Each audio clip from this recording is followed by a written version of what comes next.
Okay. Sandhya, are you on the line, please? Yes, sir, I'm there, sir. Yeah, fine. So now the participants is around 23. Just Okay. after 3 or 4 minutes, we can start up the classes. Sure, sir, sure. We will be starting on time. Okay, sir. So today's class, dear participants, good morning to all. Today's class will be taken by R. Sandhya, co-founder of Facet Labs Private Limited, whose profile is already known to you all.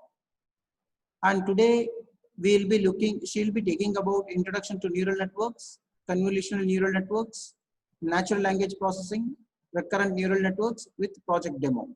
Of course, the topics are bigger and content is larger. In spite of that, she makes it as an introduction part of all the topics. It's not in a detailed way she will be going about it, but there will be some kind of a real-time project in demo she will be showing it, so that to understand about the neural networks and convolutional neural networks. So this is the overall view about of the today's session, where afternoon session, that is 11:30 to 12, 11:30 to 1, there will be a session by Dinesh, who is CEO of Decro Technologies. He will be talking about the topic related to multi-dimensional, one second please.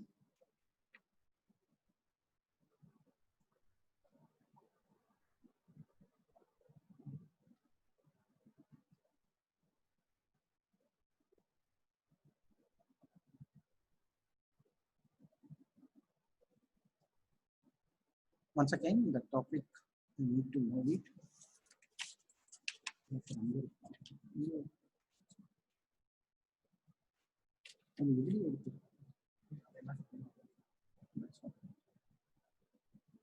So you'll be talking about interpretability of machine learning models and model deployments. That's the thing in which Dinesh of co-founder of and Decro Technologies Chennai. So later at around 2 o'clock, again instead of 2:30, we'll be starting by 2 o'clock. At 2 o'clock, we'll be having a project demo of a real-time project being done over there by one of our candidate, and is being checked in SVSI University. Those projects will be displayed. Then after that, there will be a validity function will be starting by 2:45 and finish it out by 3:30. After that, there will be an examination 3:30 to 4:30 where you can submit it. So we hope that by 4:30 we will be able to complete all those things, and I'll come back to you again by 11 o'clock to have a small talk about it related to the feedback. Thank you all. Now it's a time for Sandhya to take up the class.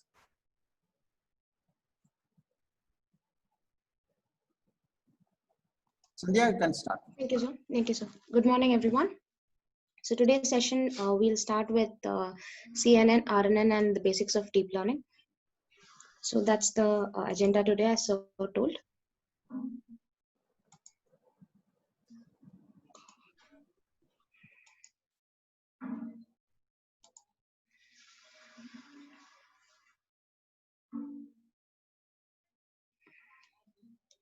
Just a quick check.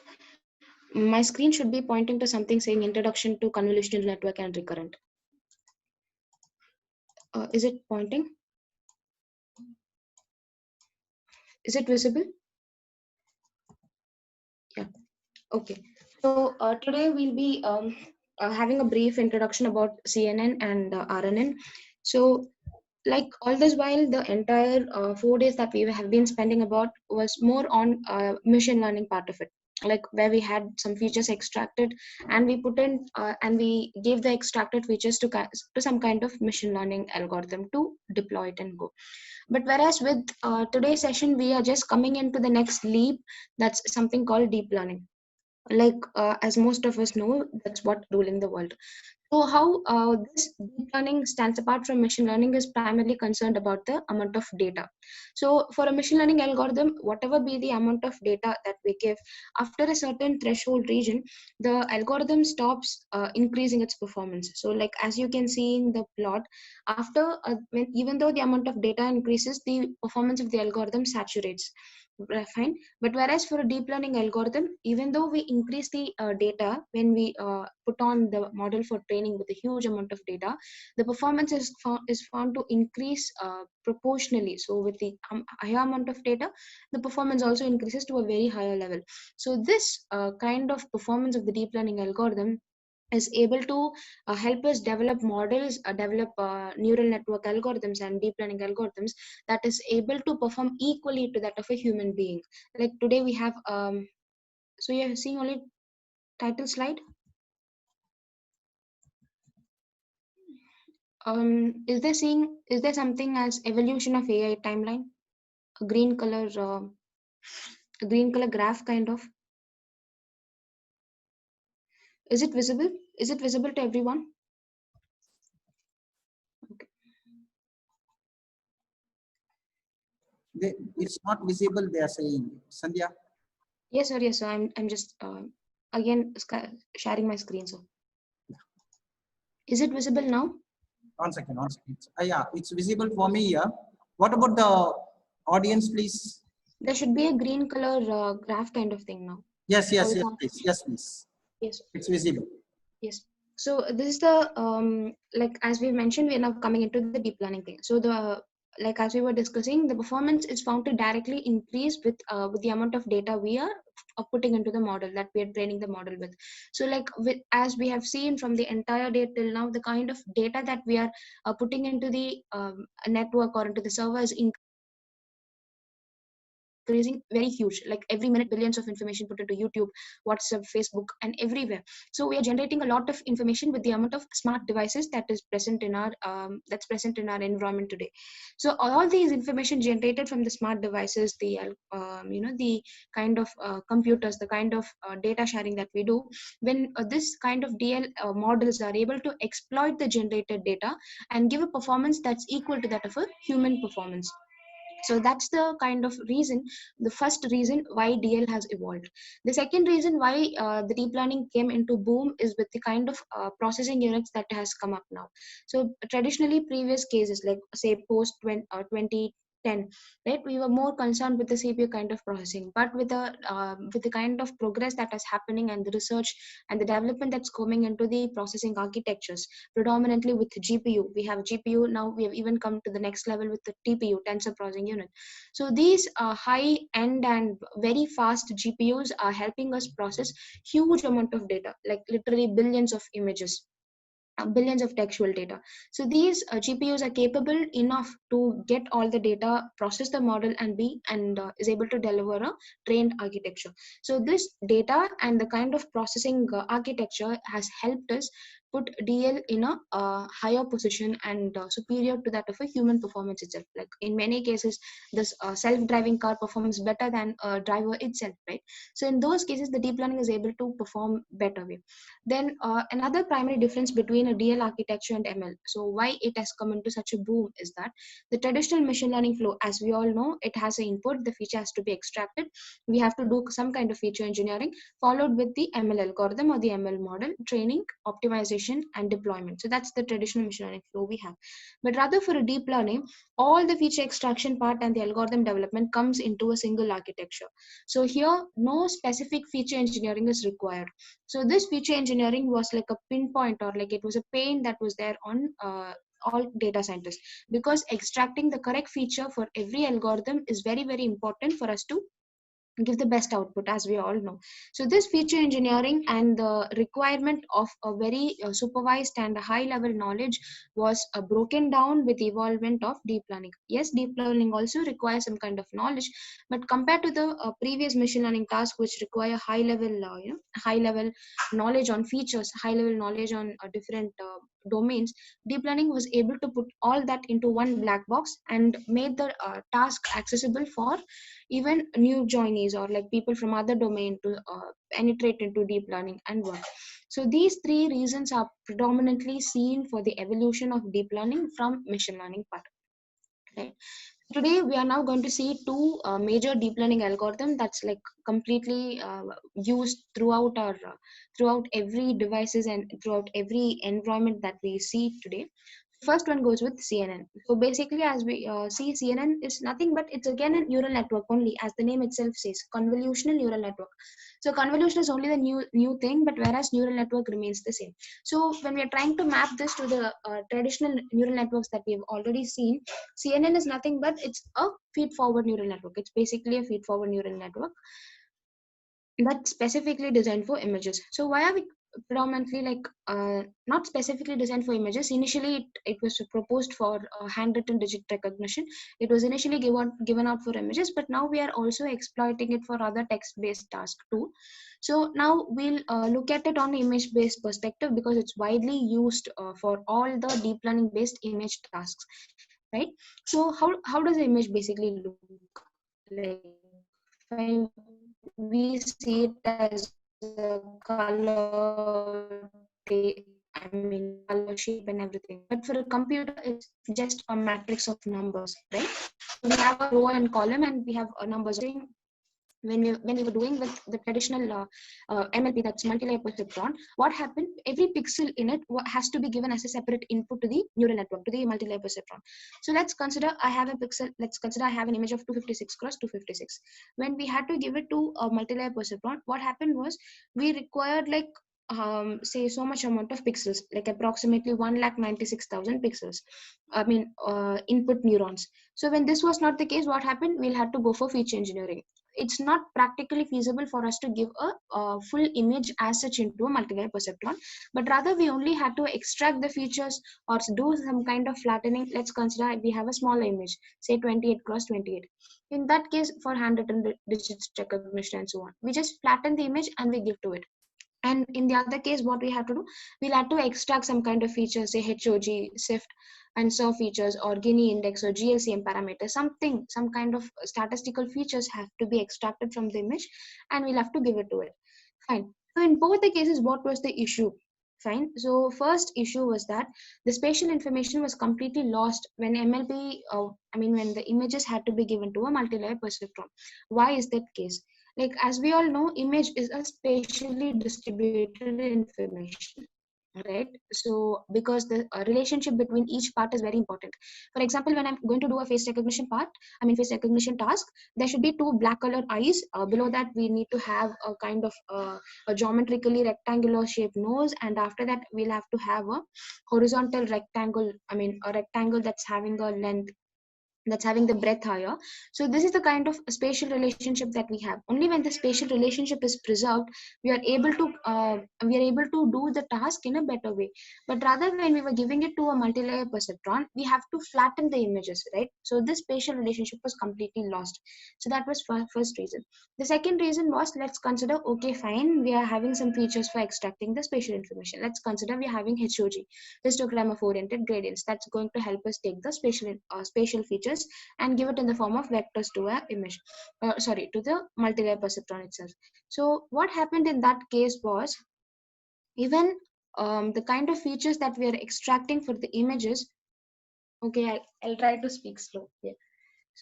So even in HOG and the other kind of, whenever we do some kind of feature extraction, and when we're going to a multi-layer perceptron, so what was the problem there was, we cannot extract a same feature for multiple tasks. For example, we have to do an object recognition. Let us consider, I'll have to recognize a ball, I have to recognize a bat, I have to recognize a cat, I have to recognize a tree. So for recognizing a ball, we'll be taking some kind of circular features. We'll try to do some half circle or some kind of circle. We'll try to get some circular information presented. When we're going to get the bat, we try to get some edge information, say HOG features or some features.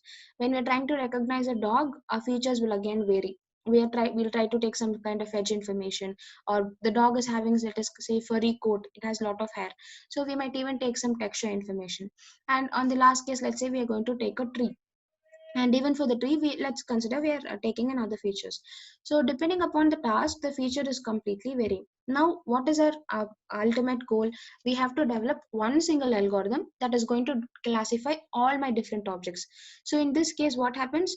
Our first task is to identify what feature to use for which image. So we don't have a single set of robust feature extraction platform that can be used for extracting feature from any type of image or any type of task, let us say. Now, for recognizing four different objects, we have to inculcate four different features into one single algorithm. Let's consider I want to recognize 1,000 objects. So when we are going to recognize for 1,000 objects, 1,000 different features, or say let's consider 100 different feature extraction techniques have to be inculcated, have to be summed up, have to be brought inside one particular algorithm, which is like very, very tedious. So when we're trying to bring it into one algorithm, what is happening? Our performance of the algorithm drops drastically, right? So there is no robust algorithm that can do complex image processing task with traditional feature extraction techniques, because the feature extraction techniques were constrained to individual problems, right? So for example, when we are doing a medical image, let's consider we want to recognize tumor or something, we go for segmentation. Another case, let's consider we want to do some other medical task, like for example identifying the crack in joint. For example, the tumor will require some kind of segmentation, but rather crack identification will require some kind of edge detection. Now it's not possible for us to develop one robust model that's capable of doing both the tasks. So in this case, our traditional MLP fails with all the above mentioned problems. Like it fails with spatial information, specific features have to be extracted, feature engineering is must, and combining like doing a complex task. For example, we all know about object detection. Somewhere or the other we have seen object detection. We now have algorithms that are able to classify 1,000 different objects with a single CNN architecture, which is completely impossible with a traditional traditional machine learning model. We cannot recognize 1,000 different objects, localize them, draw a bounding box around the object in a traditional multi-layer perceptron, but rather this CNN architecture is giving us the possibility of making our algorithm so robust, so versatile enough that whatever may be the task that I'm giving it, the algorithm is capable enough of doing it with a single network. So that's the highlight point. So that's the most special thing about CNN. The entire thing is done with a single architecture itself. So we are going to see what is that architecture and how this architecture is so robust enough and how it's able to do the task, right? So as we've seen, feature engineering was the pain point. Always we required a specific domain expertise, or we required a machine learning expertise with someone with a PhD level or someone who has had a lot of experience for us to do the feature engineering. But rather deep learning solved it with a feature extraction plus classification together in a single architecture that is giving us the possibility of reducing the feature extraction and making the architecture more versatile. So if we look at a simple machine learning task, we see that most of the work, so among them we see 25%, which is the highest percentage. So highest percentage of the work or like the task is spent for feature engineering. So this pain point is what CNN solves basically. So that's the reason why CNN actually evolved, and that is how CNN came into work. Fine. So what is CNN? As we know, it's going to have some kind of convolutional thing into it. So that is what the name says, and it's neural network. So as we've seen already, it's a multi-layer feed-forward neural network. So இல்லக்கா அவளுக்கு வண்டி எடுத்துல இருக்கு அவளுக்கு பாப்பா அவங்க விட்டுட்டு someone's mic is on. Hello. Yeah, participants, I think someone's mic is on. Yeah, thank you. So we'll just look at how this convolution is playing such a predominant role in with that of the neural network, right? So this is how the architecture flows. It's nothing but it's just a stack of layers, like how we do in a multi-layer perceptron. We simply keep stacking different hidden layers onto the network. So depending on the complexity of our features, we stack say 4, 5, 6, 7, 10 so on hidden layers for the algorithm to do the corresponding classification task or whatever may be the particular task. Similarly also goes with the CNN. Here also we're going to stack layers, but all these layers are going to preserve our spatial information and get our information flowing from the first image to that of the last image. And the best part of CNN is that we don't require the any features to be extracted and sent into the image, but rather a raw image as such, like the photo that we capture can be given to a CNN. Fine. So like the basic layers that are used to build a CNN is a convolution layer, as the name itself says, and ReLU is nothing but activation layer. The ReLU is the most widely used activation function for a CNN architecture. Followed this, we are having pooling. We'll see what pooling is doing, and then going with a fully connected network. So this is about a convolutional layer. So we've all studied a convolution operation in our digital signal processing and in our undergraduation, basically when we were dealing with say DSP or some kind of signal processing. So what convolution is? So convolution is nothing but it's going to do some multiplication followed by a repetitive addition. So here also convolution is doing the same task. So what it does, it's going to multiply. It's having the input image. So this height, width and W is our input image, and it's going to multiply something. So what it is multiplying is what is bringing such huge transformation to a neural network, to a traditional neural network. So what it is multiplying and what it is giving, so that's what we are going to see. Like let's consider we are having a kid, a kid that's say 2 or 3 years old. So how will the kid basically learn to recognize objects in real time, right? So let's consider the kid is very young and that's the first time it sees a ball. So what happened, the father will give the ball and say this is a ball, and it will have a bat and say this is the ball, right? So how will the kid basically understand when it sees an image or when it sees an object that it is a ball, this is a cat, this is a tree, and say this is a cell phone, this is a water bottle? How does it basically learn?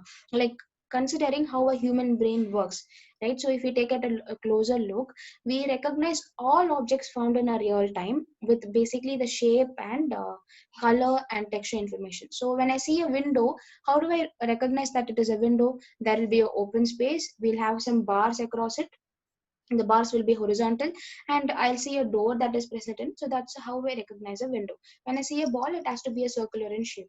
So all the image recognition that we unknowingly do, like we are just going in a bus. I look at the shop outside and I see a shop, I see a bus. We quickly, within a fraction of seconds, we are able to recognize all the objects even when we are fastly moving in a bus or when we are traveling in a vehicle. How is this possible? Because we unknowingly or knowingly process the edge information and the spatial information inside our brain. So we have something called visual cortex that's responsible for all this, and this CNN that we are seeing now is inspiration from how visual cortex works. So scientists basically took out a rat and they identified how the neurons in the rat's brain was fired, like how the neurons were responding for different kind of objects. And they basically understood that human brain and the visual context inside the human brain was also working with the edges and edges, shape, color, texture, and it was responding to different color objects for different shape structures. So that is how CNN basically that was how CNN was inspired. Like how we know that neural network is an inspiration from biological neurons, the CNN is also inspiration from how the rods and cones inside the retina function. So we all know that we have rods and cones that's responsible for capturing the image based information in front of our eyes, that is using our eyes. So once the rods and cones capture information, it's given to the brain. So similarly here, convolution layer is having something to capture the information. So what it is having is nothing but the filter, right? So we see this green color thing. So this filter is basically responsible for extracting the information. So when I look at a bat, I'm able to know that it will be a lengthy one that has a small handle on top of it, and the breadth will be less, the length will be high, and it will basically be in some kind of brown or white or blue color. So this edge information is what rods and cons extract and give into a visual cortex. Similarly, we have this particular set of filter. So they are called filter, they are called kernel. In both the names are used exchangingly when it comes to CNN terminology. So these filters are responsible for extracting the information from a given image and giving it to the architecture. So this is what is preserving our spatial information, because we're going to do convolution. So what basically happens is we keep the filter on top of the image and we keep on moving it. we keep on sliding it. So it's going to keep on moving it, and the spatial information that is preserved as such in the form of rectangular itself, that's the spatial information as such, will be given to the further proceeding layers in the architecture, so that the model is able to learn the spatial relationship between the extracted features, and finally it is able to classify or do object detection, segmentation, any kind of complex image processing task. So this filter is what is responsible for extracting our required features from the image. So what will be the shape of our output? So let us consider we are having an input image, RGB plane, with height, width and depth. So this depth can vary. For example, if you're working with hyperspectral images, the depth of the image will vary, spectral or satellite images and so on. Even like medical images where we have DICOM and similar kind of images, the depth will vary. So whatever might be the depth, we are going to multiply it with a set of the filters. And one particular thing always to be noted is the depth of the filter will always be equal to the depth of our input image. So this will get convolved and give us the output. So this shape is of size w minus k plus 2p plus 1. W is nothing but our input image dimensions. So we assume that the height and width is equal. So it's going to be either 224 cross 224 or 256 cross 256. The height and depth is going to be equal. So that will be represented by W. K stands for the kernel size. So it will either be 3 cross 3, 5 cross 5, 11 cross 11, 7 cross 7, or even 1 cross 1. But the factor is always the kernel dimension should be odd in number. So why it has to be odd in numbers? Because of the image processing features behind it. So it goes to image processing again. So basically the kernel should always be in odd numbers, followed with 2p stands for padding. If you're going to do any padding, so we'll see what padding is, divided by stride. Stride is nothing but how many pixels it's moving, so that we'll be seeing in the forthcoming slides, divided by 1. So this will be the output size of our given image. So this is about what convolution does and how convolution is able to overcome our previous multi-layer perceptron drawbacks or our previous machine learning drawbacks. So basically this is a multi-layer perceptron. We have input layer, we have hidden layer, we have output layer. The same thing is there in our CNN also. So instead of input layer, we are going to give our image itself, and the hidden layers we are having hidden convolution layers again, because CNN is nothing but a stack of layers, as we have discussed previously. It's going to stack layers simply like hidden layers and multi-layer perceptron. So we're going to stack them, and finally we are going to get the height and width, right? So let's consider this is an image. So as we were discussing, this is an original image, and how do I recognize that it is a rat? It's going to have a similar shape. Now we'll see how CNN is able to recognize it. Fine. So when we want a filter, so we have already seen that a filter is responsible for extracting the features, correct? So what the filter will be or how the filter will be is what is given in this particular square matrix. So again, filter is nothing but a matrix. Can kernel set to 5 cross 7 instead of a square matrix? No, so we cannot set it. Always the kernel dimensions, that is the height and width of the kernel, should be same. It should either be 5 cross 5, 3 cross 3 or 7 cross 7, but it cannot be a combination of different numbers, right? So maybe you can set it if you're planning to do some kind of research activities. It is possible that the present deep learning frameworks like say Keras or PyTorch, they go with the same height and width again. So that's the thing. If you're planning to do some kind of research activities, yes, we can go for different kernel size also, but the factor is it should always be odd.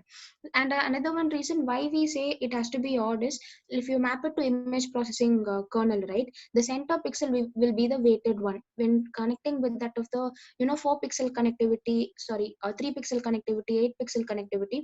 For example, let's consider this particular image. The center will be the weighted pixel. With respect to this, we'll have the pixel connectivity here, say either 8 pixel or 3 pixel and so on.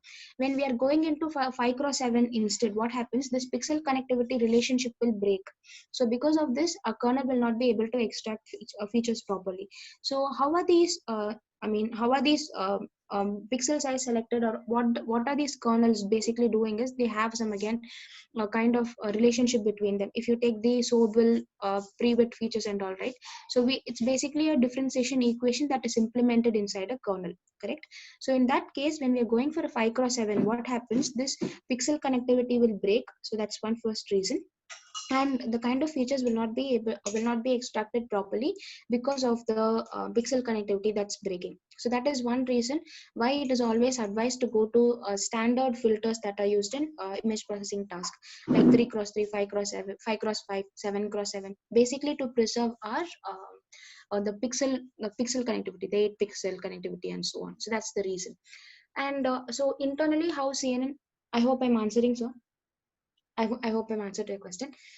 So basically, looking at how CNN does, so the pixel or the the filter itself, what happens, it's going to extract this particular feature. So the internally the filter will be like this. So after training, so this is how a filter will represent. So when I'm going to multiply the given image with that of the filter here, this is a pixel representation of filter here. When we are multiplying our input image with this particular filter, what happens, this feature alone is extracted. So similarly, we have this filter multiplied throughout our throughout the image, and it's able to extract that particular feature, correct? So similarly, what happens now, CNN is learning such kind of feature extraction. It's learning for such kind of feature extraction for all the other objects also, and this is maintained in a single architecture itself. The different layers of convolution are responsible for extracting different features. So through this, we are able to extract features for different objects. So for example, this particular curve is responsible for extracting a rat. A similar curve will be responsible for extracting a cat. So how it is able to map this feature for rat and this feature for cat is what softmax does. When we look at the entire architecture, we'll be able to understand how it is mapping each feature for each particular class.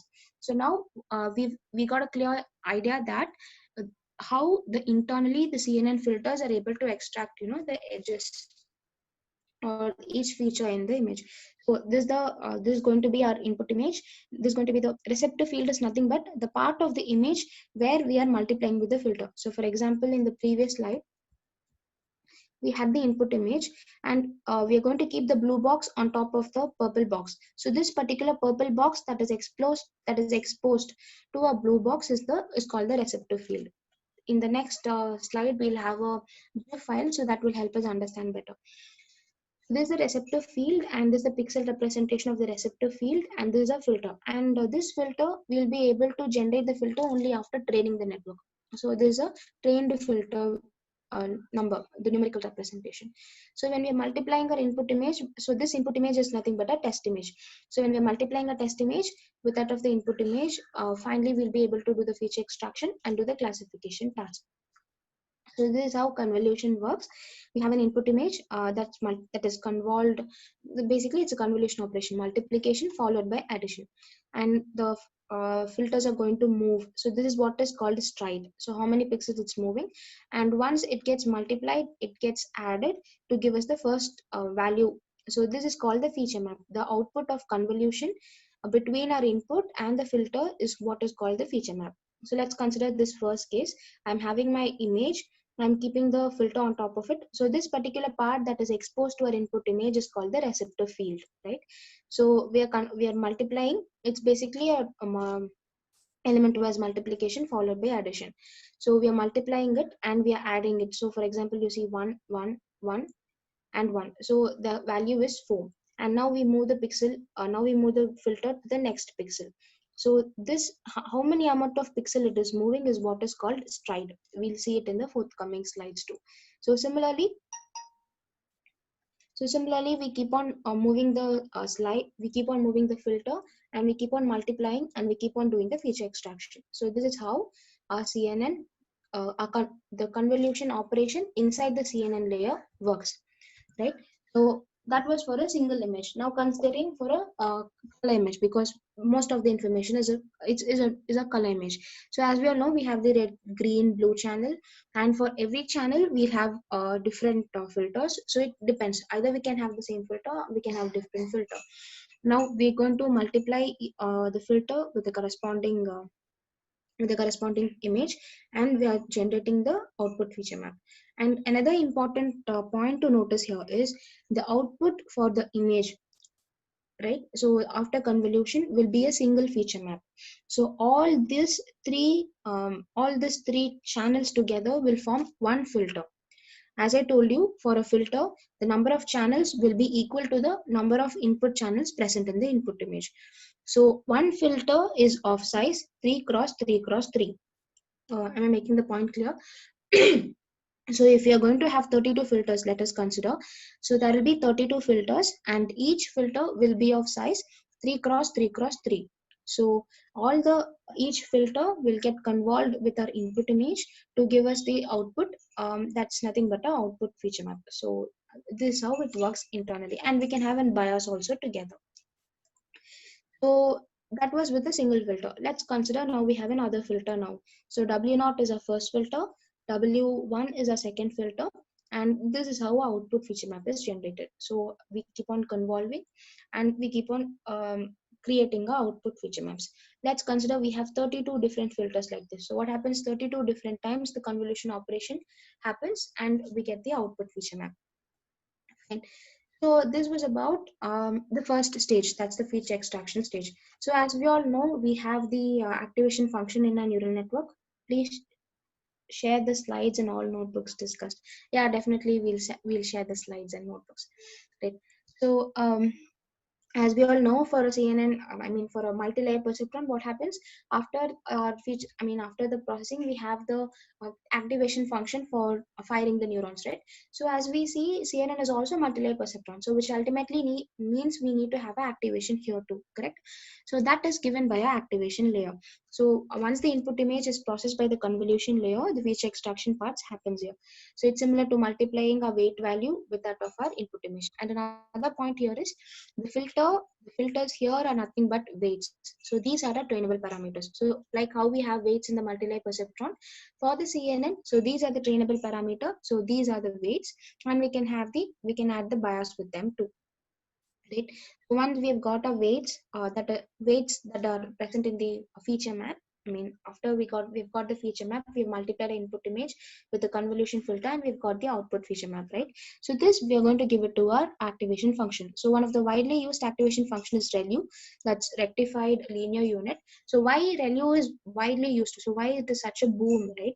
So we know about the other activation functions previously that was used for MLP, like say sigmoid, hyperbolic tangent.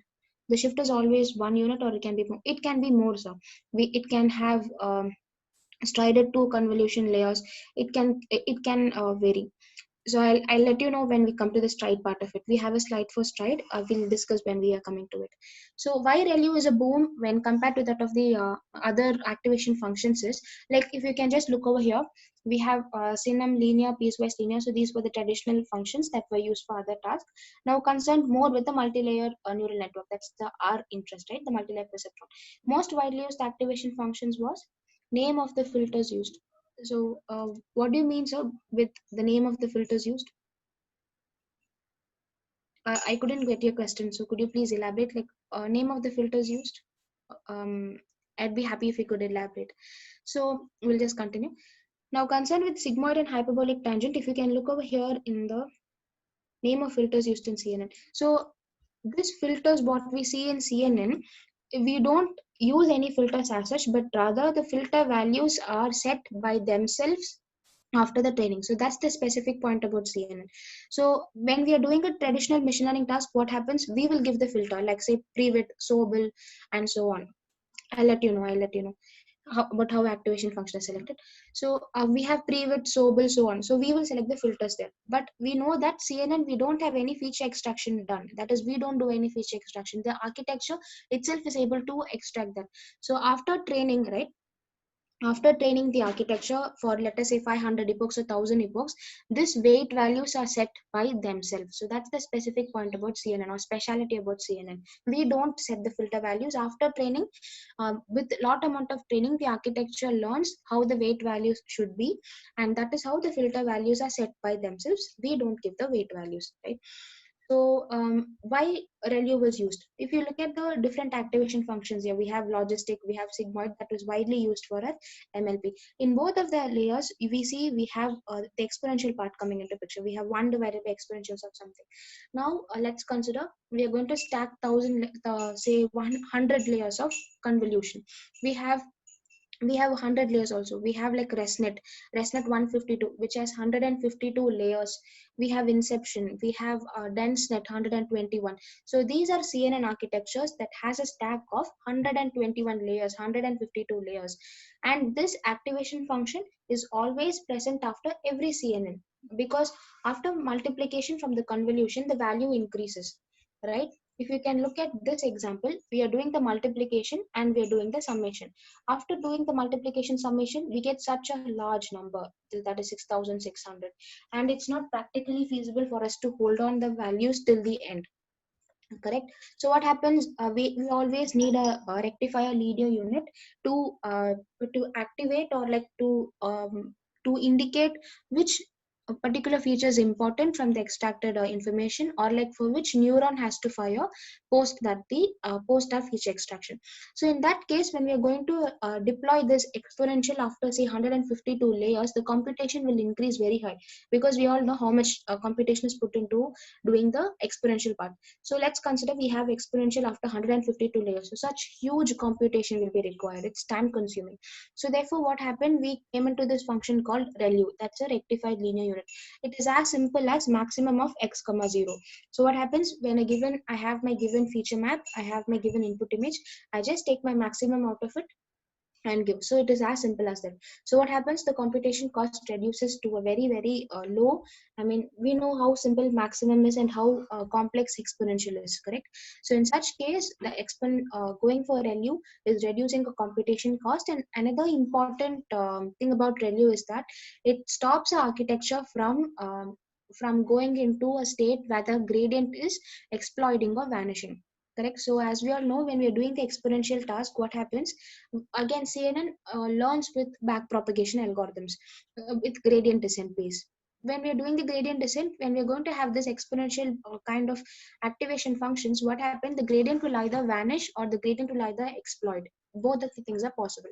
In order to prevent the vanishing gradient problems or the negative learning that is happening with the gradient issues, CNN deploys rectified linear unit for us to overcome the vanishing gradient. So that's another one important reason why ReLU is widely used. So and coming to the other deep learning architecture that we are seeing, RNN, right, the recurrent one, TANH plays an important role there.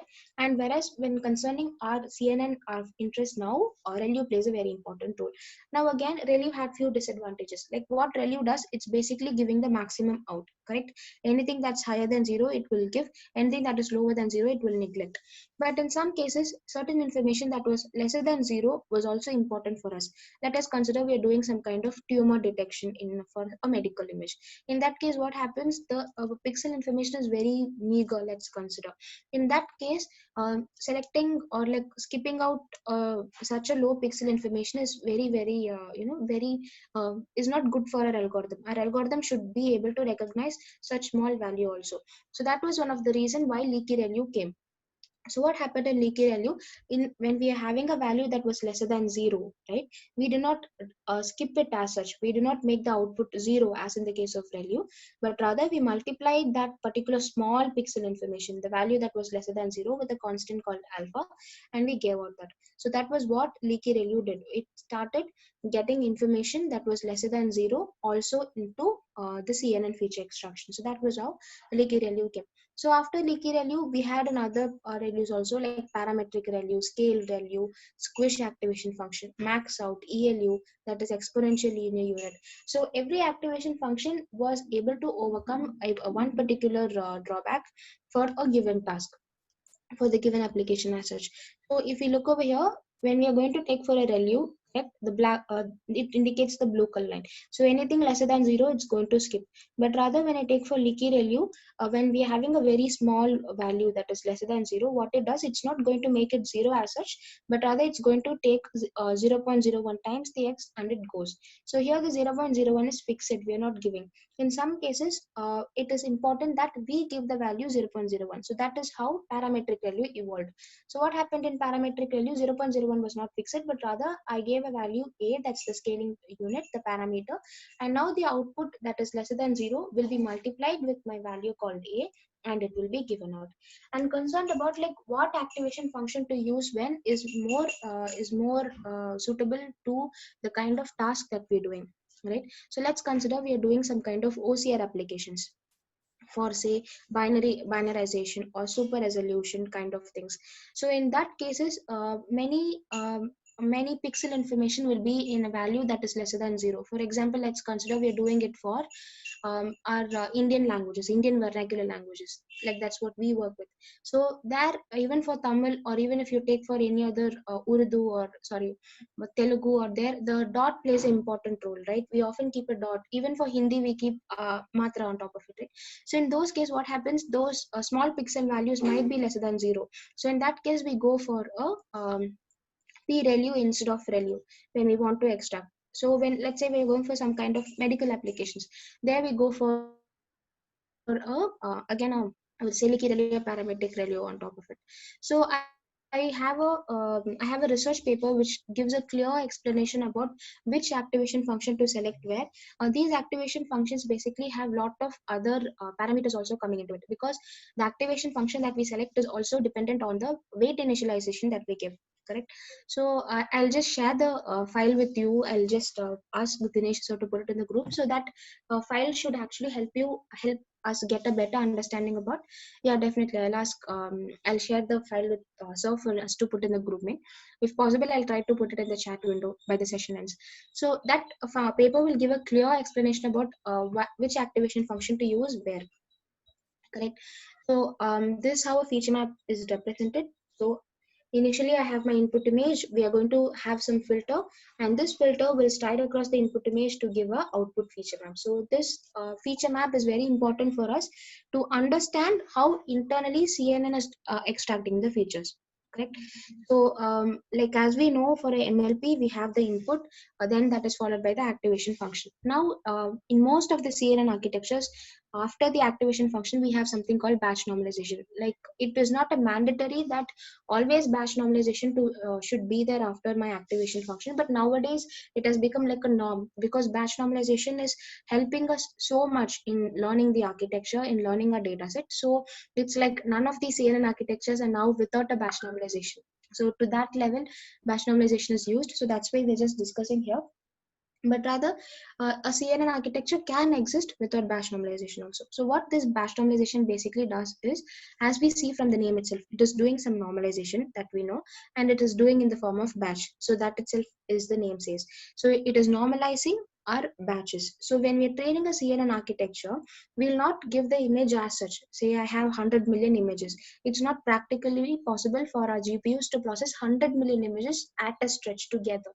So what we do, we are dividing the input image in form of batches, say of batch size 32, 64, 128 and so on, and we give the batch for processing in the architecture.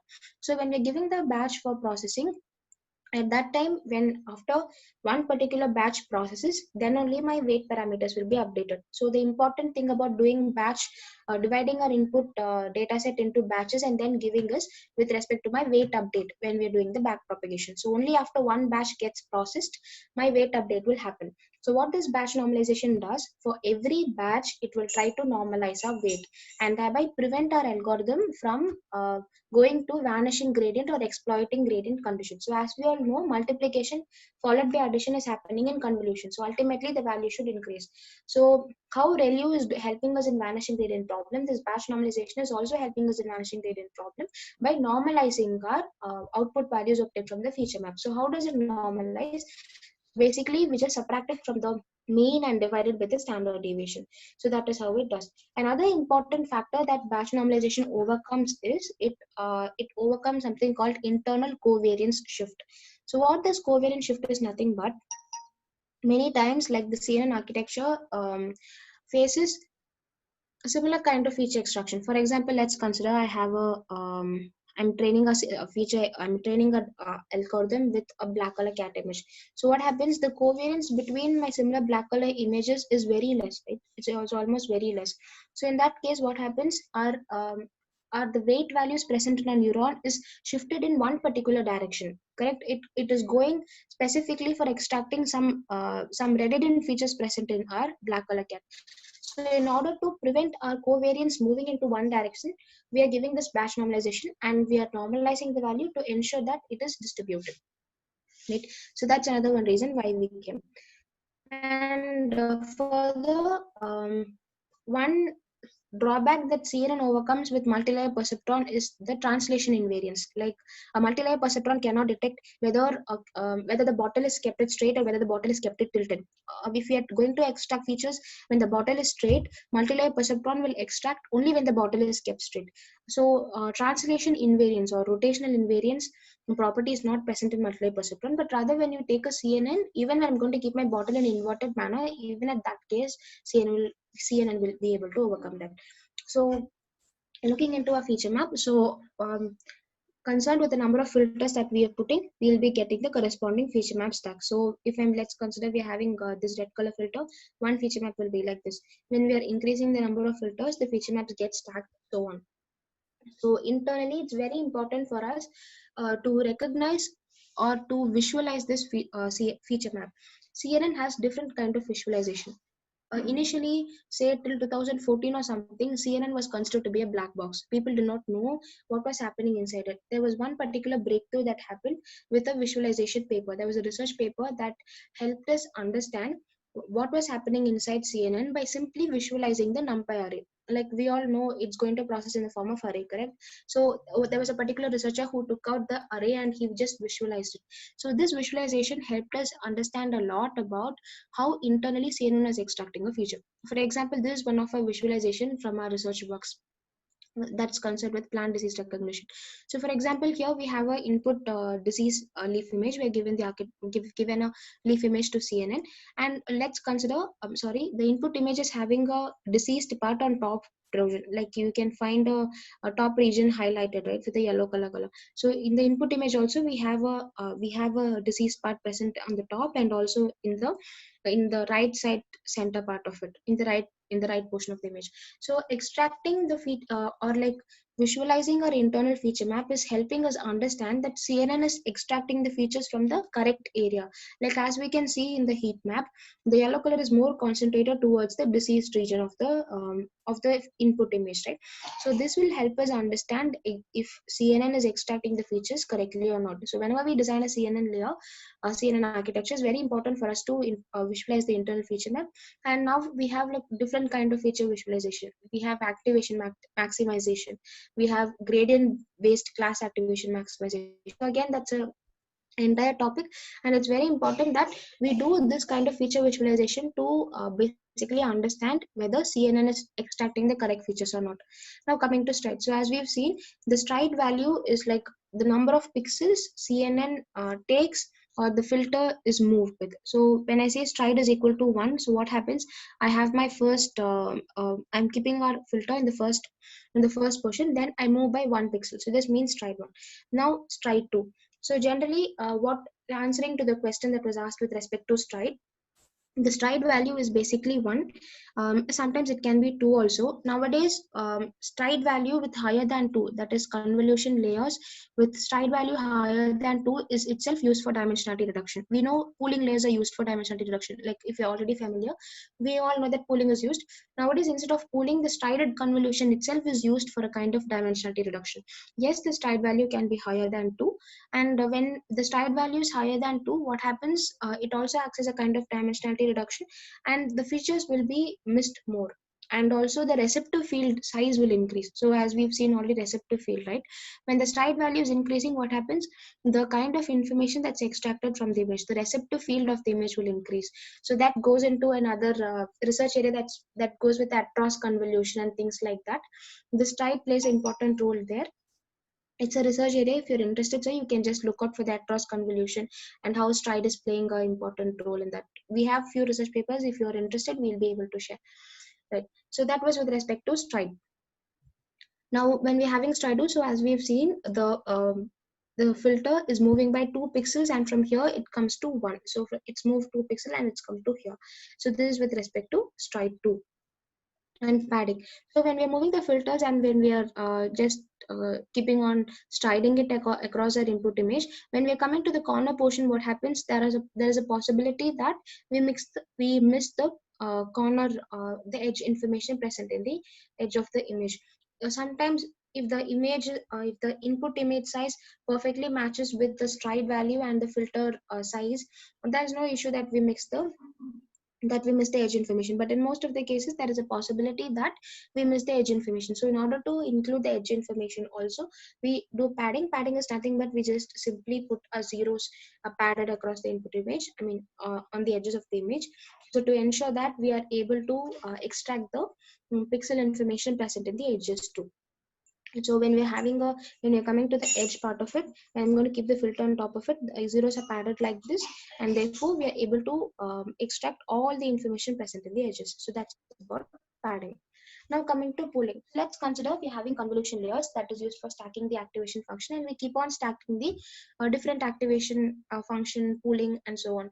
So let's consider we're just keeping on stacking it. So what happens at one particular time, the size of the image will not be reduced drastically, and we cannot compute such high spatial information images. So after convolution, say from 224 it reduces to 222, then 220, then say 216, and so on. It just reduces like that. So processing such huge high dimension is not practically possible for us. So what happened, we're doing some dimensionality reduction in CNN. So this dimensionality reduction is in the spatial perspective, right, is done using pooling layer. So what pooling does, pooling is nothing but it's doing sampling operation. It just downsamples our input image. So pooling again, what we do, we just consider small subsets of the input image. So from the given input image, I consider a small portion, and in that small portion, we do some mathematical operation. For example, if I'm maximum max pooling operation, I take my maximum element alone and I give it out. So similarly, if I take min, it comes min pooling. If we take average, it becomes average pooling. So this pooling is basically extracting the highest pixel information and it's giving to the next one. So the output size that we obtain after pooling will be k by n, where k is the input feature map size, correct, and that is the dimension because height is equal to width. So let's say I have 220 as the output, so 220 divided by n is nothing but my window size. So we're having a window, right, and we're moving it continuously. So this window size is nothing but my n. So if it's going to be 2 cross 2, so it will be basically 220 divided by 2. So that's what max pooling does. So if we have an input image of size 32 cross 32 of 10 filters of 10 dimension, when we're going to do a 2 cross 2, when we're doing a pooling with the window size 2 cross 2, it reduces to 16 cross 16. So this is very important for us to reduce the dimensions of the input image. Further, so this is how it internally works. Let's say we have a 224 cross 224 cross 16. When we're going in for pooling with stride 2, it becomes 112. So when you look at the visual representation, so we're just taking the maximum values and giving out, right? So how it happens basically, or how our features are visualized after that also is given here. So I have input image, we give it to some kind of downsampling using max pooling. So this I would represent. Another one reason why we use max pooling is that max pooling preserves the translation invariance part of it. So since we are taking only the maximum element present in a given window, it does not matter whether the maximum element is present on top or right or left or bottom, no matter. Wherever it is present, it is able to extract the maximum value alone and give it out, right? So this max pooling is another one reason how CNN overcomes our translation invariance, right, or the translation part of it. We saw MLP fails in that. CNN is able to overcome that. How it overcomes is with respect to our translation invariance. Another one reason is that this max pooling also has some drawbacks. So this drawbacks is overcome in the next evolution called capsule network. We all know that CNN is like the boom now. Now there's another architecture that has actually come after CNN, that's called capsule network. For those of you who are interested in research, do check out for capsule network. So a capsule network overcomes certain disadvantages present in CNN itself. So one drawback was that with respect to translation invariance. So it's again out of topic, but I'm just letting you all know, like you can even check out for capsule network if you're interested. Then coming with max pooling. So this is how our output looks when we do max pooling operation or when we're going to sum it. And the input for max pooling will be the output of a batch normalization layer or our ReLU layer. So basically till now what we have seen, we had a convolution layer, we had put activation, after that we had kept batch normalization. We simply keep stacking these set of layers to form the CNN. So convolution layer followed by max pooling, again convolution followed by max pooling. So these CNN architectures are nothing but a stack of these layers. So once we have stacked them continuously, what happens at one particular stage, it's come to an end. So at that place, what we do to increase our feature extraction, we put some layers called fully counted layer. Fully counted is nothing but it is a simple multi-layer perceptron where all my output neurons are counted to my input neurons. So like this is how we have been discussing. So we have discussed till now, we have the convolution, we have the pooling, we have the all the layers stacked together and it does the feature extraction, so on. And finally we're having the fully counted layer there.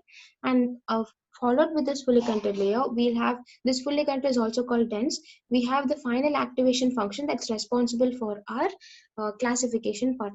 So this activation function, softmax is the widely used one. You can also use sigmoid. In other cases, what happens, till fully counted layer we'll do the feature extraction, and instead of softmax we even use other classifiers like SVM and so on. So till this goes with feature extraction part, and post a feature extraction, that is a fully counted layer, comes the classification. Another one thing here, we'll have something called flattened, that's not reflected in the image. So before fully counted, our image will be of spatial image will be in the spatial form, that is in the form of height cross width. But in fully counted layer, it's a multi-layer perceptron, right? So the input has to be in a columnar form.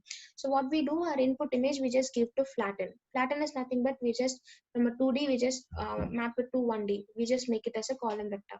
And this column vector will be given to a fully counted layer, followed with our final softmax or sigmoid or some classifier function, some classification algorithm.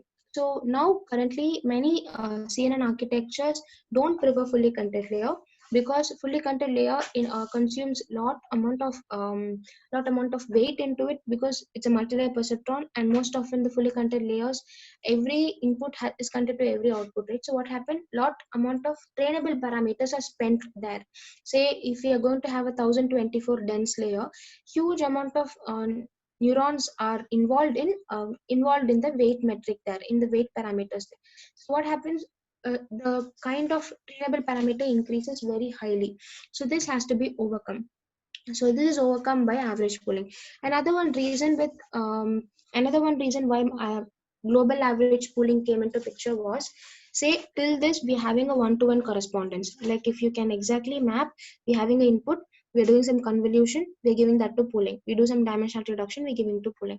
So if we are able to backtrack, like if you can see in the picture, we are exactly able to figure out which feature was extracted from which region of the image. We're exactly able to backtrack. But when we're coming to the fully counted layer, we don't preserve any spatial information there, correct? So what happens, this fully counted layer breaks our relationship that we were maintaining till this before with that of the classifier. This fully counted layer is kind of interlinked, that is linking our classification part and the convolution part, right?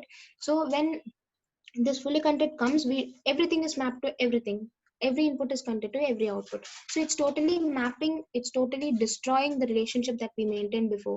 So what happens, we are not able to make the one-on-one correspondence between the output class and the corresponding input image. So this is another one reason why global average pooling came. So what we do in global average, we don't flatten, don't do the fully counted layer anything, but rather for every feature map that we're having. So let's consider in the final layer here, we're having a dimension of 16 cross 512. So our depth is 512 and our height and width is 16 cross 16. So from all the 512 dimensions, we take the average within single feature map. So if I'm having 512, for every feature map, I take the average inside it. Therefore, excuse me, therefore giving us a output of 1 cross 1 cross 512. So this is what average pooling does, and we are taking it globally across the entire feature map. So therefore the name global average pooling. So when we are having the global average pooling like this, and when we are this global average pooling output will be directly given to a classification layer. So then there will not be any flatten, there will not be any fully content layer, and we'll be directly giving it to softmax or say sigmoid and so on. So in this case, when the softmax excuse me, when the softmax or a sigmoid does the classification, it's going to basically give us the probability output, right? Say for cat it says 0.94, and for dog it says 0.06 when we're doing a dog cat classification. So this probability we'll be easily able to backtrack to our feature extraction layer and identify which particular portion of input image is responsible for the corresponding class. So let's say we're having a dog and a cat, boat and bird, so on. So here the input image is boat. With the help of global average pooling, we'll be easily able to do the back propagation with respect to gradient and identify which portion of the image is responsible, or which features were highly responsible for the corresponding class. So this particular visualization of how we visualize our features, which input features responsible with respect to a final class, is called the gradient class activation map. So that's a different kind of visualization that we do. So it's very important in terms of research, right? When we are doing a research based activity, it's very important that you use this GradCam visualization and identify whether your image is correctly extracting the feature. For example, let's have say dog and cat. What's the biggest difference? The nose part is the difference for the dog and the cat face, right? So when we're doing a GradCam, it should correctly point towards the heat map. Finally, the output will be in the form of a heat map. So the heat map should be correctly focusing on the nose part of it. So that's how we check whether CNN is extracting the correct features or not. So this is about fully content, and that is the reason why GradCam came. For example, another one additional benefit of using GradCam is to identify which neuron was activated for which class. For example, this is the output from one of our research works where we visualize the GradCam and from the global average output pooling. So here the input image that we gave was corresponding to the first class. Like when you see in the heat map, the highest information goes into this. So from this we also identify that, see, the first neuron and the neuron and the last before one is having slightly correlated. So this will also help us understand which class, like here our input was, we were doing a classification for 19 classes. So 19 classes means finally I should have 19 output in my global average pooling. And another one important, this output from global average pooling, right, it should be equal, it should be equal to the number of output classes we have. So in the previous example that we were discussing, we had 16 cross 16 cross 512. So before giving it to a global average pooling, from 512 we have to reduce the number of channels to be equal to the number of output classes. For example, we were doing a 19 class classification. So from 512 we have to reduce it to 16 cross 16 cross 19, and that 19 alone should be given to a global average pooling. So that's another one factor that we'll have to consider. So the number of output classes will be equal to the number of neuron. And when we are visualizing the heat map of global average pooling, we'll be easily able to identify which portion of, or like what are the classes that are highly correlated. So here we see that the first neuron is responsible, and we also identify that the first neuron has a lot of correlation with that of the last before neuron. So if we identify which neuron is responsible for the last before class, we'll be able to, here neuron corresponds to class also, right? We'll be able to identify that these two classes in the data set are having highly correlated, and we'll have to do some given some additional data set, or our data set has to be rich again, we'll have to collect data set with more variance. So this will also help us identifying internally how CNN works. So most of the research now use the GAP layer instead of fully connected layer. So this is about stacking of CNN and how a CNN architecture is built. So now we'll have to train the architecture. CNN is used for numerous applications, starting from classification, object detection, semantic segmentation, instant-based segmentation, and so on. The applications of CNN and deep learning is like, it's so huge. And how does a CNN basically learn so many applications? It's simple with a backpropagation function that we've already familiar with that we have already seen, or that we have worked in the MLP, in the multi-layer perceptron. It's the same backpropagation. So once we've got the loss, we take the derivative of it and we backpropagate it, and the same thing goes like what we do in the MLP. Another one, few layers. I just want to highlight few things that every CNN has to do, right? So here we see that CNN just has a stack of convolution, max pooling. Then we have sometimes batch normalization, and all these are stacked together. Finally, concluding with a flatten or global average pooling, and I'm giving it for training, right? So how I'm going to train will depend upon the task I'm doing. For example, if I'm going to do for object recognition, the data set has to be grouped in a similar manner.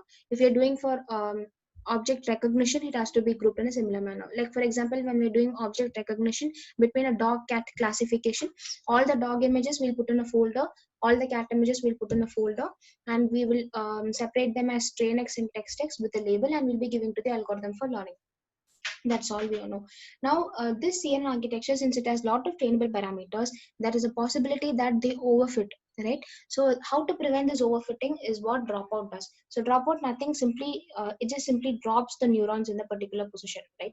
So for example, when these are a connection, these are the multi-layer perceptron or like the neural network, what dropout does, it simply drop the corresponding neurons during the training phase. It does not do it in the testing phase, it's only during the training phase. It's like adding noise into the architecture as such.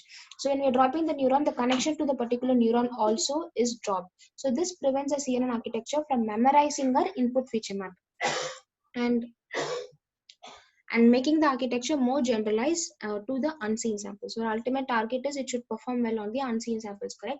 So this dropout is helping us regularize our model well to the unseen samples.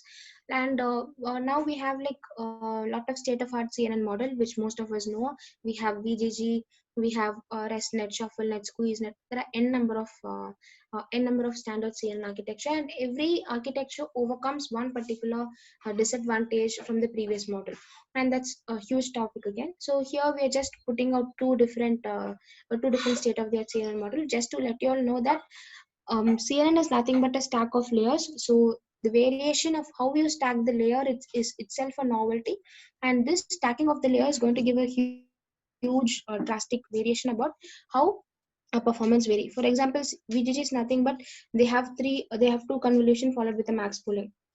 Ma'am, please share PPT, confirm whether it will be shared or not, so that we will not ask again. Yeah, we'll share. Yeah, we'll share. So it's simply about stacking of the layers. So this is about VGG. Now another evolution that happened in CNN was with the microarchitecture, right? So like if you take a CNN, sometimes we call it as a microarchitecture and macroarchitecture. If you take VGG, we have specifically put VGG here because you'll see a repetitive pattern here: 2 convolution layer, 1 pooling, 2 convolution layer, 1 pooling, 3 convolution layer, 1 pooling, 3 convolution layer, 1 pooling. So these small architectures, right? So these are called the microarchitecture blocks. Microarchitecture blocks will be stacked together to form the macro architecture. So it's nothing but I just give a repetitive pattern where I have 2 convolution, 1 pooling, 2 convolution, 1 pooling, 2 convolution, 1 pooling. I just put them together and I call them the macro architecture. Lot of research activities came into picture with this microarchitecture block, right? So for example, if you see, this is the microarchitecture block of a ShuffleNet. How do we generally know? We generally know that we stack the different convolution layer, but what they did, they introduced some concept called shuffling. Again, we have like DW, GCon. So these are like different convolution layers. What we saw was the basic convolution, that's the 2D convolution. Other than that, we have different convolution layers. I hope most of you are already familiar with. We have depth-wise convolution, we have point-wise convolution, we have grouped convolution, we have across convolution, we have transpose convolution, and it goes so on. And each one is designed for its specific task. ShuffleNet introduced this particular microarchitecture block that that introduced shuffling between a channel. So what I'm what's my point here is, lot of research goes into macroarchitecture part of it, and lot of research is also now going into the micro architecture part of it, the microarchitecture design. For example, there's another well-known architecture called Inception, where the Inception module was there was the evolution, was the novelty in it. We have ResNet, we have the ResNet module in it. So we have SqueezeNet, we have the Fire module in it, and so on. So when you read a CNN, it's important that you understand the macro part, how overall CNN is built, and also the microarchitecture part, internally how CNN is built. Okay, so both are important. Now coming to learning part of it, so there are two ways how CNN can be learned. So one is either we learn it from scratch, we initialize the filters and we give it for training and it gets trained. So other one is like transfer learning. I hope most of you are already familiar with. So where we take the pre-trained weight. So ultimately, what is there in CNN? We are having a filter that is convolving with the input image. So as we discussed, filter is having the weight. So weight is the ultimate thing. Only when the weights are set correctly, we're able to do the feature extraction. So how these weights are set? With huge amount of training. When we're exposing the architecture to huge amount of data, what happened? The weight gets set in a even perfect manner. So sometimes it's not that we have data for all the tasks, right? So for example, let's consider we are doing a cancer classification. Say it was one project that we were dealing with. We were working on for a prostate cancer. Right, so in that case we do not have sufficient data because it was a radiology image, and like it was a DICOM image again, like you know how difficult it is to get a medical data, right? In such case, what happens? We do this application called transfer learning, right, where we take the weight from a pre-trained architecture. We have like we saw many pre-trained architecture like ShuffleNet, VGG, Inception, and so on. These are very huge architectures that are trained, say, for weeks together. Like the Inception and all, it was trained for 2 weeks together with 1,000 classes. So what happens? The weight in it are set very well. We just take the weight from the previous from the pre-trained weight, and the last layer alone, we saw dense layer, right? We saw the end layer, the classification part of it. Basically this part. So till this region, so till the feature extraction part, we take the weights from the pre-trained architecture. Only in the last two layers, what we do, we retrain it. That is, we do the training again. So with the different frameworks now, like the TensorFlow and Keras and all, we have the feature of freezing the weight. That is, we can freeze the weight till here. We will not make the weights be trainable. We'll freeze it till here, and post this, only these three layers, right, we will allow it for training with a new data set, that is a new class of data set. So this will allow us do the feature extraction in a very rich manner from the, yeah, it's called fine tuning. Not only fine tuning, when you don't have the data set properly, we'll have to go for transfer learning, right? So it's basically with regard to your data set. If you're having, say, if you're capable enough to have millions of data set, we don't require scratch. Sometimes we do it. Whole new data is trained, or else only the last three data. Whole network is trained. No. Only the last layer is trained. That's what I was trying to tell here. Only the last layers are trained, right? So basically the last layer or the last two layer, last two layer, the feature extraction part will remain the constant. Right, so that is exactly telling after the flattened layer, right? If you're not having flattened layer, say with global average pooling, the last two layers alone. Before part, like in the image, we see something called feature extraction, right? So till feature extraction, the weights will be constant. The weights will be not trained. It will not be modified. It will be constant from the Inception or say some other constant architecture like VGG or something. Only the last part will be trained depending on our new depending on the new set of data set. That's our new classification that we want. So this is called transfer learning, and that's widely used. That's widely used for our classification task. So we can take a pre-trained weight from any architecture, say Inception, VGG, MobileNet, ShuffleNet, and so on. And these pre-trained weights are already there in our deep learning framework. Like Keras itself offers us weights trained on huge data set, like say ImageNet or Coco dataset. So these are dataset that has 1,000 classes, and for every class we have like thousands and lakhs of images, totally millions of images together. So when the architecture is trained for such high weights, how to identify which pre-trained model is suitable for application? So again, like, so if you take for classification, we have four. I mean, with respect to transfer learning, we'll be having a new data set, right? So we'll have a new data set that we are doing for classification. The pre-trained weight that we're taking, so the pre-trained weight will be trained on some of the architecture. Most often it will be an ImageNet or say Coco data set. The original architecture for which the weights were trained should be same. I mean, the original data set should be similar to that of what we want to train. For example, let's consider helmet detection. Okay, so I'll like to illustrate with that helmet detection. Helmet is one object that was not present in the ImageNet dataset. So ImageNet is the big dataset that has like 1,000 classes. So it was not trained for that dataset. It was not trained for that class. So what I do, my objects present in ImageNet and my helmet somewhat resemble. So the ultimate thing that we'll have to notice here is whether my original dataset with which my pre-trained model was trained is having some similarity, or the feature extraction is similar to that of my new task that I want to do.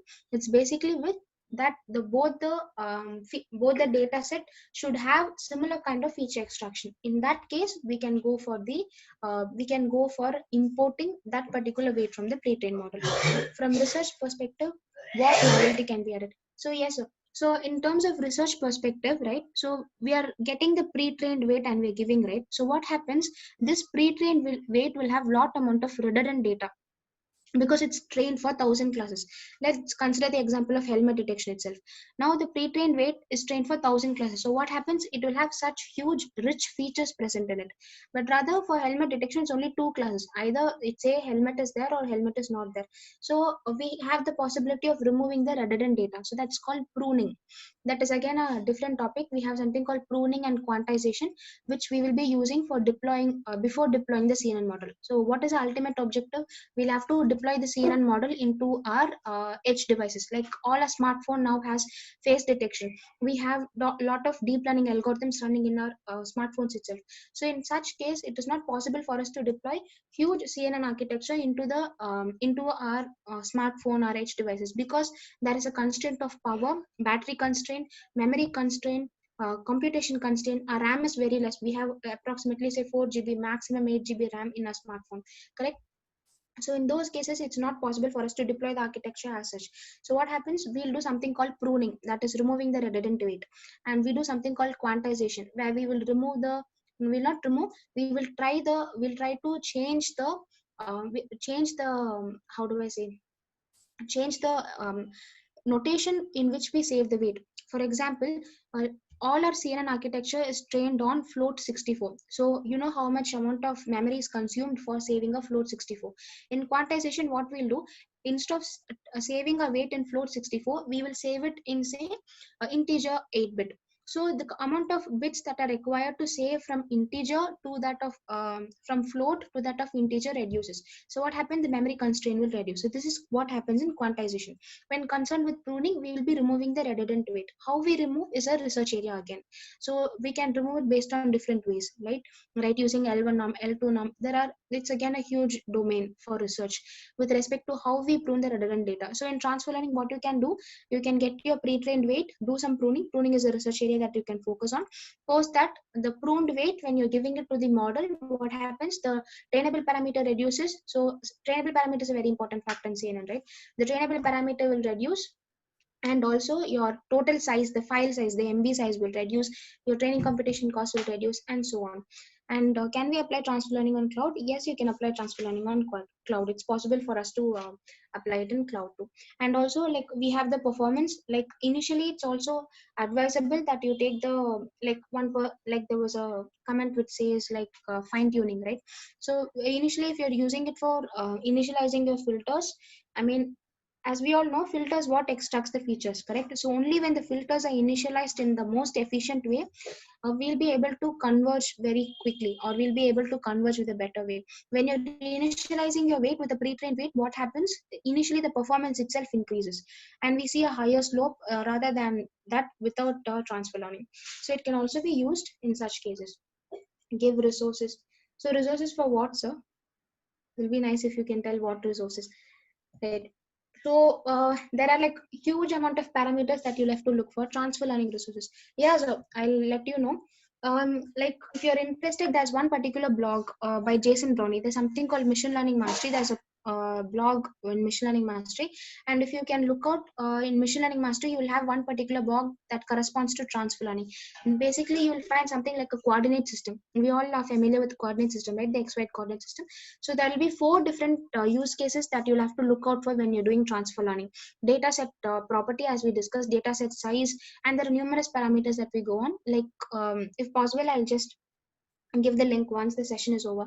I'll just give the link in the chat box. So, and we also have a lot of research paper with respect to transfer learning, like what parameters to look out for and how do we do.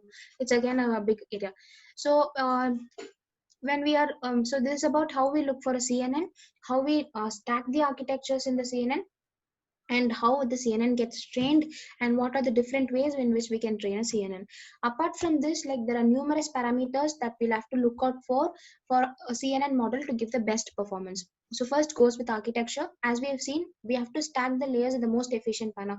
It's again like a trial and error basis. You just change the order in which you stack. So instead of 3 convolution layer followed by 1 pooling, you just remove the pooling layer and use strided convolution. And like that was another point that I wanted to add. Like in many architectures, they don't use pooling now. They use strided convolution layer, where the stride is increased. Instead of stride 1, we keep stride 2, so that the strided convolution acts as a dimensionality reduction layer. It does the downsampling, as well as it's going to do the do R feature extraction too. So first you'll have to check out for the number of filters that you use in CNN, and the stack of layers, and what, as we discussed, there are different type of convolution layers, right? You can just check out for that, what layer to use, like atros, when to use atros, when to use depthwise, and so on, and how each layer overcomes the disadvantage of the other. And like different training parameters, like we have learning rate, batch size, epoch. What are the type of optimizers? We have different optimizer, RMS prop, Adam, N-Adam. We also have N-Adam now. We have ADA grade, ADA delta. Like there are different optimizers, and each optimizer is it's again based on the application.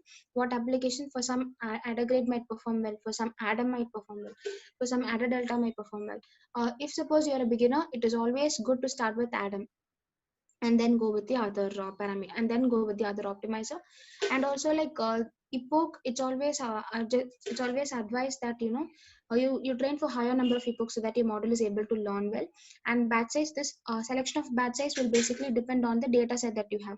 For example, if you're having a data set that's 5,000, it's better that you go for a batch size of 16 or 32.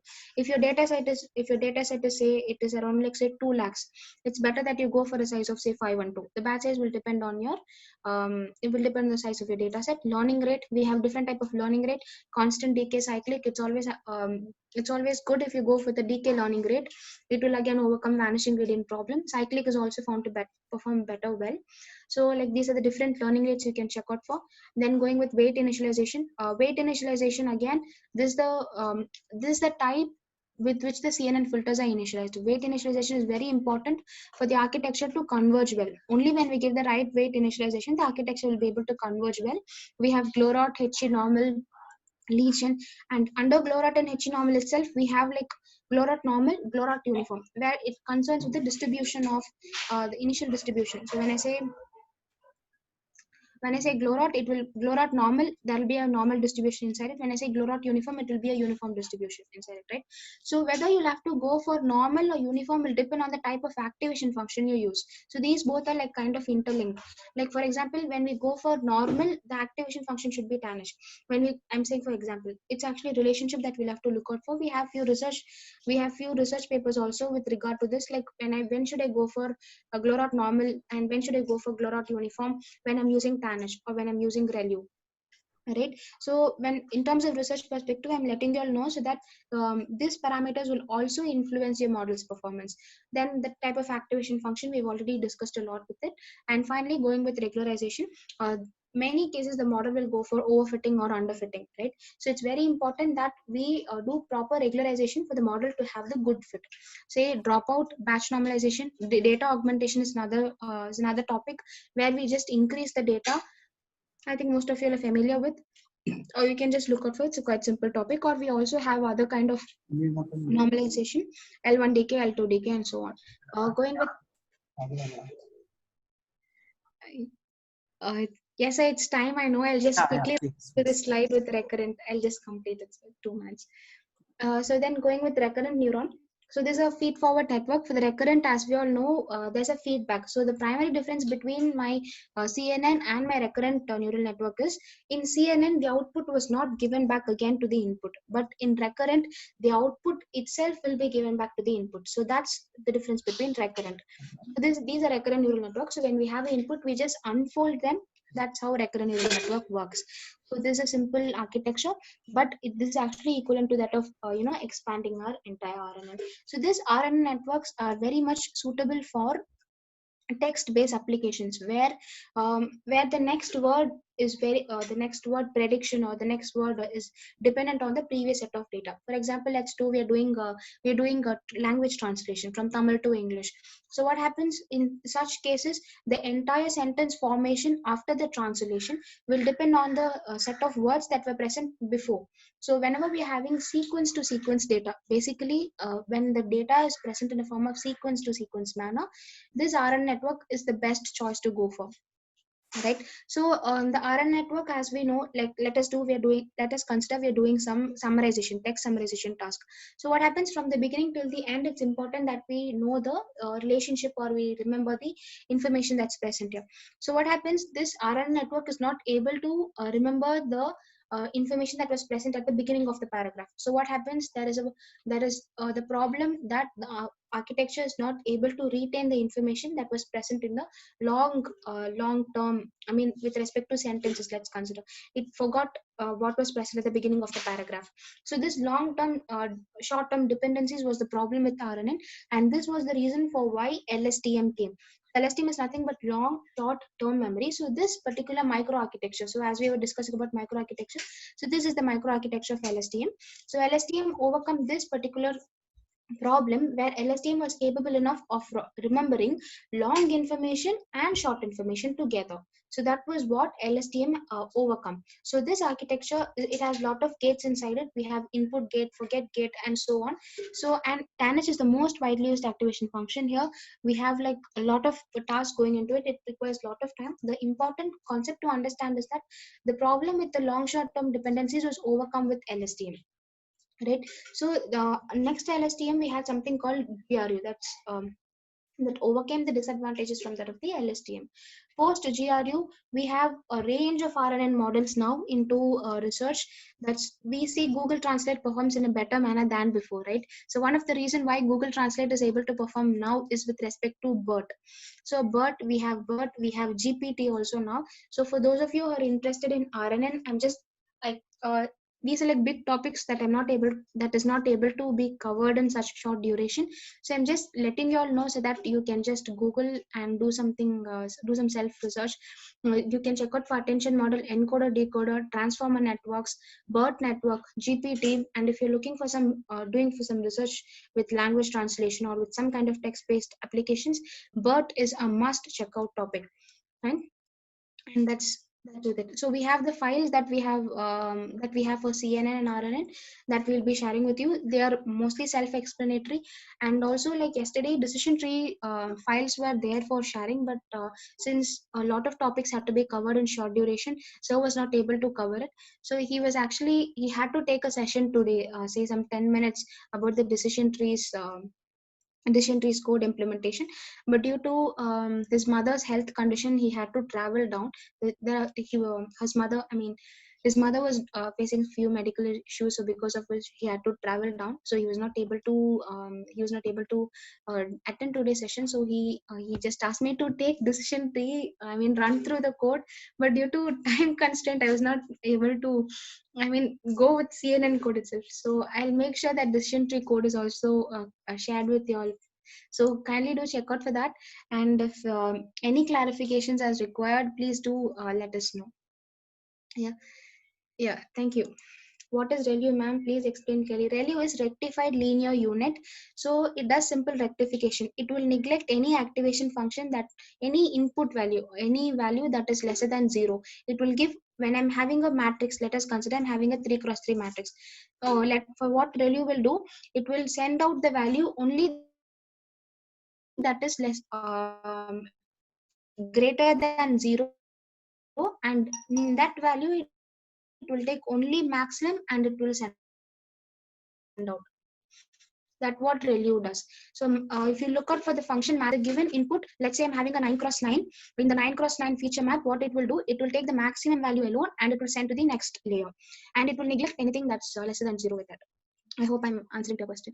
I'll give out the links for transfer learning. Yes, I'll just put a mail to Sridhar sir and Dinesh sir with all these, so that you can just have a thing. Okay. Yeah. Any queries? Any queries, participants?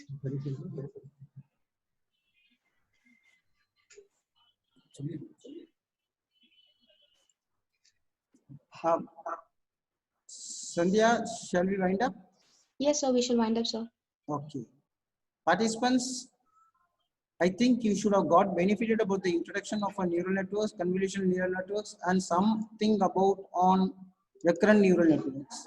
Of course, there is a time lagging because these are the topics which to be taken for 2 sessions. Since we given for only 1 session, the relevant documents will be provided by Sandhya, which will be uploading it in our Google Drive of RKMVERI FDP for your accessing purpose, so that you can use it. If any queries comes or anything means, you can keep in touch with her, so that you will also get benefited and things will be much more better because of this FDP being conducted. So yes. So just a minute, sir. Like this is the kind of code that we'll be sharing with you. So we have used some inbuilt dataset in sklearn. So it's the beginner's dataset. It's called CIFAR 10. So here we'll be using Keras. If you're a beginner, Keras is the must-use library for you to go on. Followed with Keras. If you're in advanced level, it's recommended that you guys check out for PyTorch and get your hands on with PyTorch. So here for beginners, we're giving it in Keras. So basically, Keras has 2 ways in which you can develop your CNN model. So one is called sequential, another one is called functional. Sequential is like a sequence. We cannot break. If your model, if the architecture that you're planning to develop is going to have some kind of, say, some merging, some skipping or anything in that, functional model is the must go. So only difference between functional model and sequential is that sequence you just give model dot add and come. It's as simple as that. For sequence, what happens, the output will be the input. So this is the layer that I'm giving. So this is how a sequential code looks. And as a researcher, it's always recommended that you guys go on to functional based programming, because this gives a lot of opportunity for us to exploit more. So this is how architecture, I mean, this is how the code is written. So initially we just import the layer, we give the initializer with the padding and name and so on, and the input to this particular layer will be, we have to give the input at the end of it. So that's how it is given. So I give a layer, I give the input at the end of it, and write which layer's input should be given to this particular layer. So for batch normalization, the input will be from x1 underscore c. So this is how we write the functional code. For sequential code, it is very simple. You just stack the layers. You give model.sequential and there's nothing. You keep on adding the layers. So the architecture will inbuilt itself consider that the previous layer's output will be given to the next layer. So max pooling output will be given to 2D. So this is the implementation of VGG 11. Okay. So here we have the sequential implementation of the same thing. Right, and following this, there are few metrics that always we'll have to look out for when we are training a CNN. So first metric is the plot, the architecture plot. Okay, so this will help us understand whether the model is underfitting or overfitting, and we have a lot of criteria. For example, here the model is overfitting here because the image size is very less, it's only 32 cross 32, whereas the architecture is quite huge, which is 11. We have a lot of parameters, so that's the reason why it was overfitting. And the other metrics that we'll have to look out for, you first have to go with the confusion matrix. It will help us understand whether the interclass classification is happening correctly. We have given step by step of how confusion matrix is happening here. So following this, we have given two different implementation of confusion matrix. So one is only as a heat map. You can opt for this when the number of classes is very high. The second one, something with Seaborn, where you have the numerical values. So this will help us understand internally how much wrong classifications happened, how much misclassification happened. So we can see that this particular classes, so in the CIFAR 10, so this the third, fourth, fifth, sixth, seventh, so these classes have high correlation. So this is the kind of interpretation we get. So confusion matrix is like one must check out metric.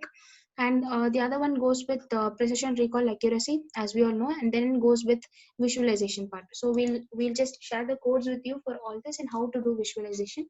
And do check out, and if there are any queries, you can you can reach out to us, and I'll share the activation paper as well as the transfer learning link to sir.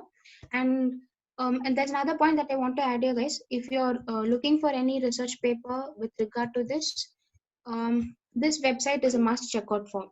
It's called Cornell University's website, and it has all the topmost research papers open source. And now they've also linked it with the papers with code website. So all the topmost research papers will be available with say our along with the code. So yeah.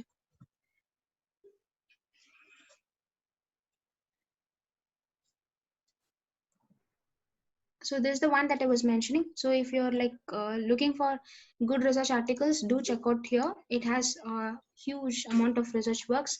You just select computer science and your search tab here. It gets searched. Session start. So that's it. I think I'm done. If you have any queries, you can let us know, or you can write out to us. And thank you. Thanks a lot. Thank you, Sridhar sir, and thank you, the management of RMKV, for having us with this workshop. It was a great time learning with you all, and we look out for learning from you more. If we just let us know if there's any way that we can help you out, and we'll be very happy for that. Thank you, one and all. Security.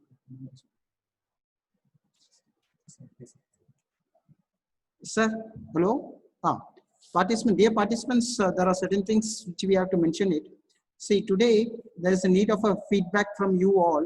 In the afternoon session during the validity functions, there will be 15 to 20 minutes we will allot for your, what we call it as a feedback about all 5-day sessions. Just you give your feedback by keeping all your videos, and we will be unmuting you, and all your videos will be online, so that we'll be able to record it and submit it to the AICTE part. So please coordinate with us during that part. And then remaining sessions and other things, next session will be from Dinesh, who is a CTO of a Decrew Technologies. He will be talking about the topics with you related to the topic which I said it earlier, and share with you all. He will be joining us by 11:20, so that we will be taking up the classes by 11:30 exactly. So that till 1 we can have it. Then 2 o'clock we'll meet you again. 2:45 we'll finish out, and 3:30 we'll be finding up the validity function. We'll try to wind it up by 3:30. Then by 3:30 to 4:30 we'll give you a timing for your taking up the examination. And another request from me here is, please visit your registered AICTE portal, where you'll be having a feedback. Please give your feedback there, because all those feedback has to go to AICTE directly from you, and it is being opened. Please keep in touch with them. So please make it out today itself, or in this interval of this small time. So thank you all, and we'll meet you again by 11:30. I've just put few links here onto the chat box for